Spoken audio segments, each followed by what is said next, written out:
Hi అండి. అందరూ బాగున్నారా? మేమైతే బాగున్నామండి. ఇవాళ మనం బీరకాయ మసాలా కర్రీ ఎలా చేసుకోవాలనో చూడండి. బీరకాయ ముక్కలు ఇలా కట్ చేసుకొని 2 స్పూన్లంతా ఆయిల్ వేసుకొని అలా వేయించుకోవాలి. కొంచెం పసుపు వేసుకొని వేయించుకుంటే బాగుంటుంది. వేగిన తర్వాత ఒక ప్లేట్లోకి తీసుకోవాలి.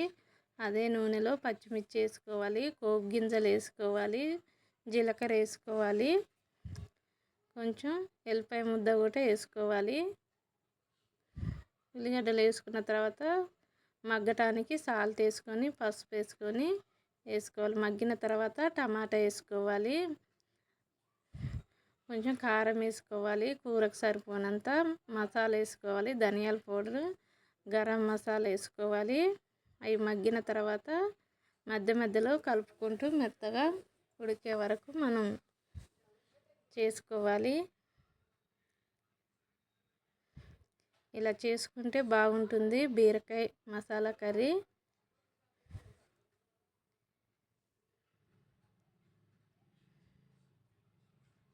కలుపుకున్న తర్వాత కొంచెం పెరుగు వేసుకోవాలి. పెరుగు వేసుకుంటే బాగుంటుంది బీరకాయ కూర మసాలాకి. అది కూడా కొద్ది మగ్గినాక మనం కొన్ని వాటర్ పోసుకోవాలి.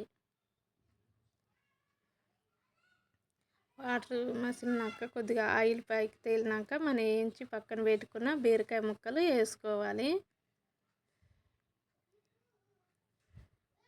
ఇలా చేసుకుంటే బీరకాయ కూర ఎప్పుడు ఒకే తీరుగా కాకుండా ఇలా కూడా చేసుకోండి, బాగుంటుంది. లాస్ట్లోకి కొంచెం కొత్తిమీర వేసుకోవాలి. నచ్చితే ఒక లైక్ చేయండి. కొంచెం కరివేపాకు కూడా వేసుకోవాలి. ఇలా చేసుకుంటే బీరకాయ కర్రీ బాగుంటుంది. మీరు కూడా చేసుకోండి. ఎలా వచ్చిందో కామెంట్లో పెట్టండి. లైక్ చేయండి.